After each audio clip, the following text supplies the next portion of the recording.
આમંત્રણ આપ્યું, આમંત્રણને માન આપીને બધા મહેમાનો વધાર્યા છે.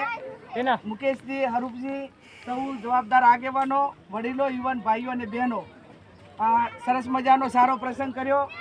સદારામ બાપુના આશીર્વાદ આ પરિવાર ઉપર કાયમ રહે અને ઓલા ડીજે બીજે વાળું ના લાવતા એવી વિનંતી કરું છું.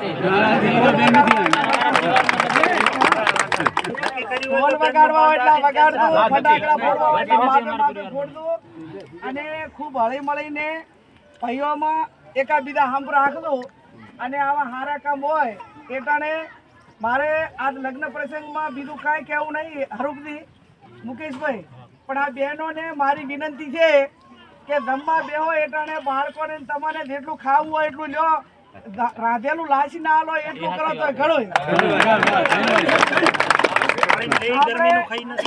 આપણે પહેલા પીરસવાની પદ્ધતિ હતી એટલે બધાને એમ લાગે કે દરેક માણસને પોતાને ખાવું હોય એટલું લે એટલા માટે બુફે રાખ્યું, પણ હવે બુફેમાં તો એનાથી બે ફામ છે અને હવે બધું બીજું કાંઈ સમાજમાં ક્રાંતિ આવે એ હજી દૂરની વાત છે. જેટલી આવે એટલો પ્રયત્ન કરશું, પણ ઘરધણીએ ખૂબ એથી આમંત્રણ આલ્યું હોય, નોતરું આલ્યું હોય તો આપણા પેટને તો ખબર છે કે આપણે કેટલું ખાવાનું છે.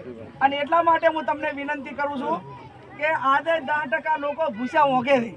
આજે દેહમાં અનાજ નથી મળતું એટલે 10% લોકો ભૂસ્યા મોંઘે છે.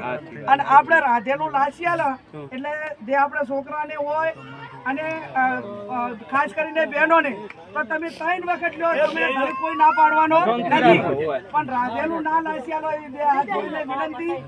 એના કારણે ઘરધણી તો કદી કંઈ કહેવાનો જ નથી, પણ મારે તો હવે આ સમાજમાં પ્રસંગોમાં દઉં ને એ વેલા હોય એ આખો દાડો ઊભું રહેવું છે અને જે આટલું મેલા ને એને પાછો વાળવો છે.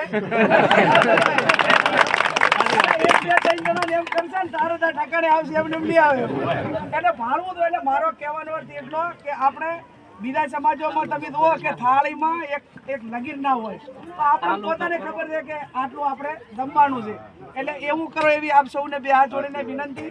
પરિવારના સભ્યોએ ખૂબ સન્માન કર્યું અને હવે ચૂંટણી પતી ગઈ એટલે ભાઈચારાની ભાવના રાખો અને આ ભાજપ કોંગ્રેસ બધા તમારે એ લગ્નમાં આવ્યા.